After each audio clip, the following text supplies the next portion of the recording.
Hola, ¿cómo estás? Bienvenido, bienvenida. Estamos en Buen Vivir, un sábado más para compartir temas que nos importan. Hoy vamos a hablar de las mujeres afrodescendientes porque julio es un mes muy particular. El 25 de julio fue el Día Internacional de la Mujer Afrolatina, Afrocaribeña y de la Diáspora, y tengo invitadas de lujo para hablar de estos temas que de repente son escabrosos y faltan cosas, pero otros de temas que capaz que ni sabés, políticas que están instauradas, de mujeres exitosas. Y para hablar de mujeres exitosas te quiero presentar ya a la senadora Gloria Rodríguez. Bienvenida. Muchas gracias por invitarme, un placer estar en Buen Vivir. Un placer. Primera mujer diputada, senadora, primera muchas cosas y bueno, y además una gran trabajadora. Y junto a ella está la ingeniera Leydis Aguilera, que ella viene representando el MIDES, es directora de promoción de políticas públicas de afrodescendientes. Ella es cubana, pero hace ya 11 años que está aquí, María, tiene hijo uruguayo, marido uruguayo, o sea que está trabajando también fuertemente. Gracias a las dos por estar. Gracias por invitarnos. Sabemos que un 10% más o menos de la población en Uruguay es afrodescendiente, según las últimas estadísticas, pero hay 200 millones de personas que se reconocen como afrodescendientes en el continente americano. Hay muchas cosas para hacer y vamos a hablar específicamente de las mujeres. La pandemia nos ha afectado a todos, pero específicamente, ¿la pandemia ha afectado de una manera especial a la mujer afrodescendiente? Sí, por supuesto que sí. No nos podemos olvidar que las mujeres afrodescendientes o mujeres negras realmente vivimos en los contextos menos favorables, que son los más golpeados por la pandemia, con trabajos precarios. Y eso lleva de que debemos de pensar en el post-pandemia. Claro. Eso a nosotros nos preocupa enormemente. Generalmente se habla de las mujeres. Las mujeres en sí somos las más afectadas. Cuando hablo de las mujeres, todas. Pero la mujer afro, debido a que aún cargamos con ese peso, esa estigmatización, esa vulneración que vivimos de nuestros derechos humanos a través de la esclavitud. Yo siempre digo que nosotros los negros aún cargamos sobre nuestros hombros el peso de la esclavitud. Pasaron muchos años. Esto tiene que cambiar, ¿verdad? Pasaron muchos años, pero realmente para nosotros los cambios son sumamente lentos. Vivimos en un país que discrimina. En Uruguay la discriminación está institucionalizada. Obviamente queda feo, queda mal decir yo discrimino. Hay que decirlo. Y siempre digo, aquellos que dicen yo no discrimino, son todos iguales, son realmente los que discriminan. Utilizan esas frases para, bueno, quedar bien en sociedad y consigo mismo. Vivimos en un país que discrimina y en el momento que se reconozca la discriminación, ahí realmente vamos a poder trabajar hacia la eliminación de la misma. Ya con la ley 19.122 se reconoce que Uruguay es un país que discrimina. Tenemos una ley de acciones afirmativas hacia nuestro colectivo. ¿Cuánto nos falta, Leydis, para poder conseguir tantas cosas, ¿no?, que están sobre la mesa? Sé que tenés muchos datos y estadísticas como para hablar del punto de vista del desempleo, del punto de vista de llegar a estudios terciarios, que a veces es un tema complicado, el tener que ingresar rápidamente a trabajar, ¿no? Que entonces uno tiene que dejar para atrás los estudios. ¿Qué nos puedes contar al respecto? Ser mujer afrodescendiente es cargar justamente con la invisibilidad de lo afrodescendiente, es un poco la falta de políticas públicas y de reconocimiento, pero también es cargar con esas desigualdades estructurales que se tienen ya de base, con la pobreza, con las menores oportunidades de insertarse en la educación, en el trabajo, en la participación política.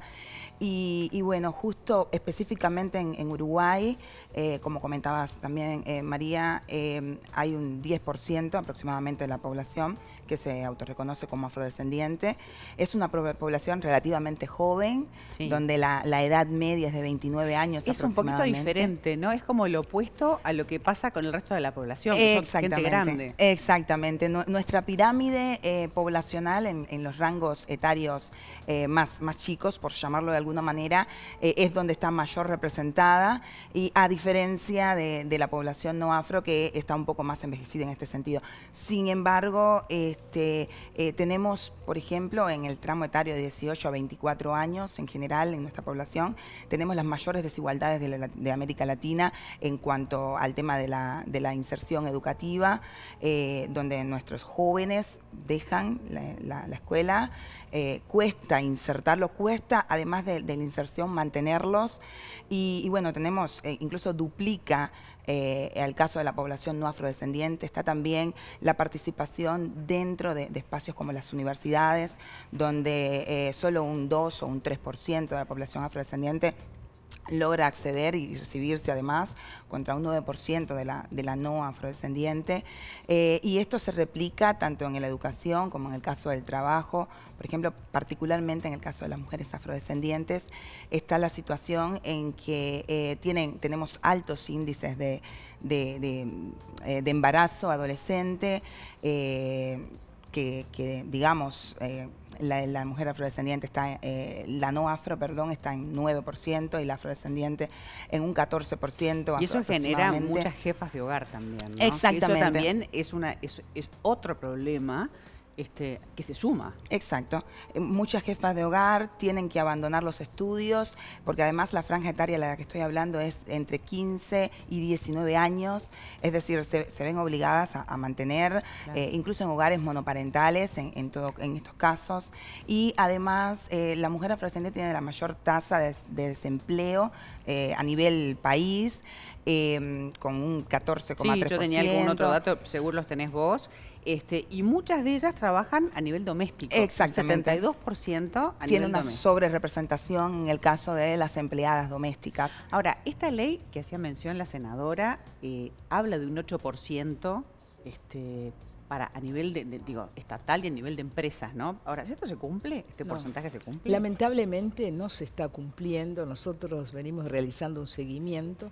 Lo hicimos en el periodo pasado desde la Cámara de Representantes. Justamente lo que acaba de decir la ingeniera, a veces se realizan llamados y no estamos preparados en nuestra currícula, en nuestros estudios, no estamos preparados para los requisitos de esos llamados, ¿verdad? Las bases de los llamados realmente no las podemos cumplir. Ese dato, senadora, no es un dato menor, porque mucha gente piensa, bueno, un 8% afrodescendiente, un 4% discapacidad, un 2% trans, pero hay que tener las capacidades para el llamado, no es un tema de porcentaje. No es el tema de, bueno, es claro, afro, es negro, hay que darle el trabajo, no, y está perfecto. Hay que aclararlo eso. Y está perfecto porque justamente no es el hecho de darle y regalarle, no, hay que estar preparado. ¿Qué es lo que nos está sucediendo? No estamos preparados, ¿verdad? El afro o la mujer afro, que en este momento estamos hablando de las mujeres, deben de abandonar muchas veces sus estudios, o porque son mamás, o porque tienen que trabajar y ayudar a su familia.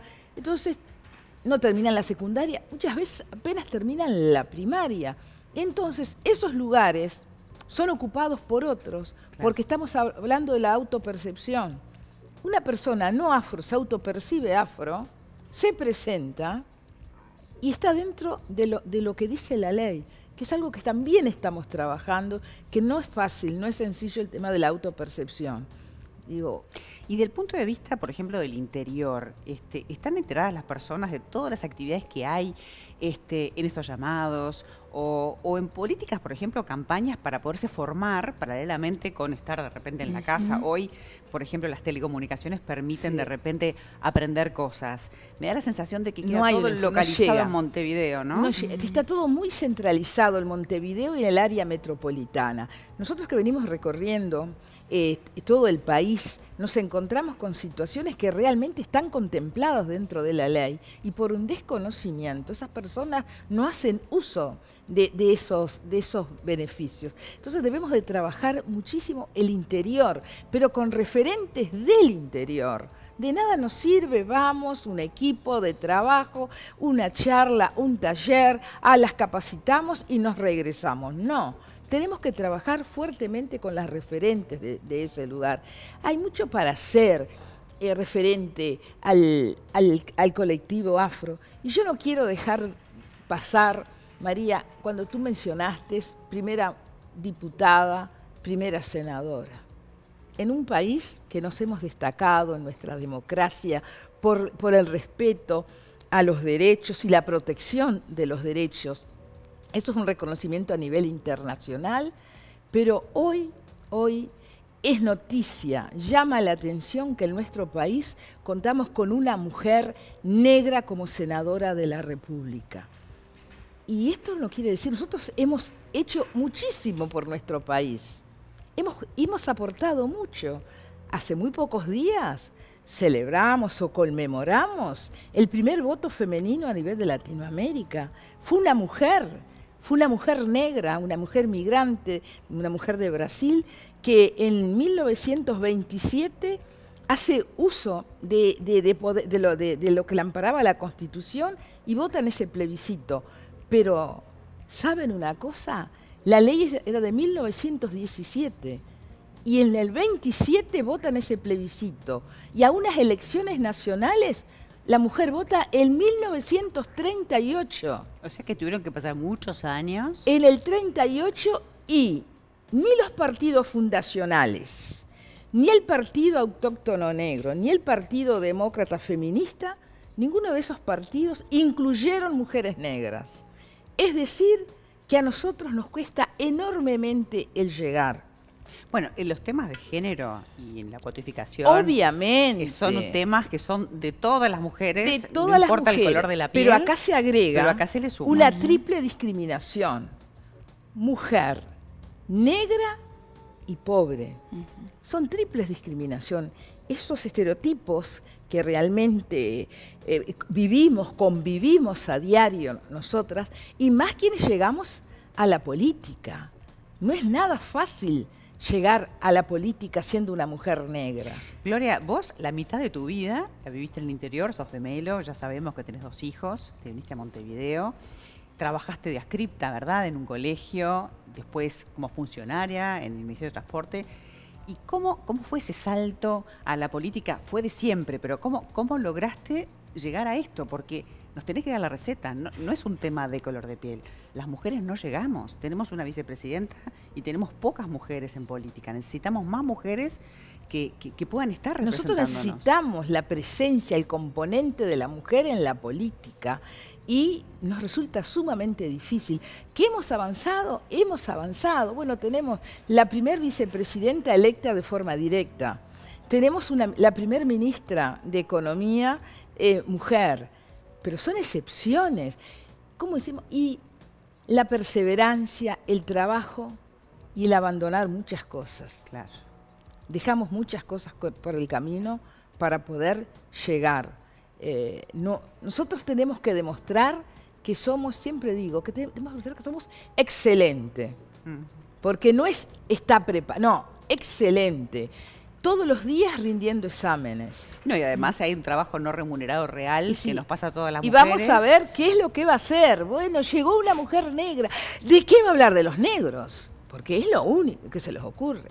Porque es así, se subestima la capacidad y el trabajo. Estudiaste periodismo también, ¿no? Yo estudié periodismo, sí, como no, estudié en el IPEP periodismo y después en el Instituto Balseiro en Argentina, que está en Bariloche. Yo estudié periodismo y siempre nos tenemos que estar formando, nos tenemos que estar ayornando, nos tenemos que estar capacitando. Yo ayer incluso lo hablaba, digo, es como dice la vicepresidenta de los Estados Unidos, que lo dice una y otra vez. Y yo lo debo de repetir. Soy la primera, pero me voy a asegurar de no ser la última. Qué bueno. Y para eso estoy trabajando. Qué bueno. Y bueno, leís también, y me gustaría que contaras un montón de políticas y de cosas que se están haciendo desde el MIDES, que de repente quiero que la gente se quede con eso, la gente que nos mira en todo el país, no solamente la gente de Montevideo. Danos datos. Sé que hay un montón de actividades y de campañas para promover la equidad en el trabajo, en la educación y fomentar la creatividad de la mujer afro. Llevamos adelante una serie de políticas para mejorar la calidad de vida de la población afrodescendiente. En primera instancia estamos trabajando justamente con lo relacionado con la descentralización de estas políticas.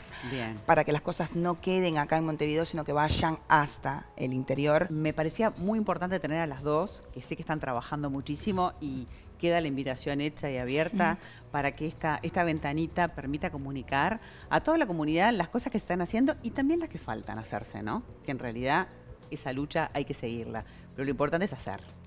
Pero muchísimas gracias. No sé si quedó algo o nos despedimos. No, yo capaz que solo añadir una pequeña cosita, ¿sí? Justo en el marco del mes de la afrodescendencia, desde la división, desde MIDES, lanzamos un llamado a un concurso para mujeres afrodescendientes, que sean un concurso artístico, literario, creadoras de poemas, de escritos, etcétera, que puedan publicar sus obras y bueno, y nosotros desde ahí darle esa impronta y digamos promover un poco todo esto con alguna de las publicaciones y hacer un poco de difusión de que también contamos con talentos dentro de la comunidad. Totalmente, y además hay que seguir contando la historia que está como parcialmente contada, ¿eh? Sí. Porque me parece que hay muchas cosas que todavía faltan saberse. Sí, a las totalmente. dos, Muchísimas senadora, gracias. Muchísimas gracias por el tiempo. No, por Yo favor, tenía más encantada. cosas para hablar con Gloria de la infancia, pero bueno, me invitan para otro programa y yo encantadísima vengo, así que muchísimas gracias. Gracias por haber estado a las dos. Muchas gracias. Senadora y a la ingeniera. Nosotros en el gracias. próximo bloque vamos a seguir hablando. Vamos a hablar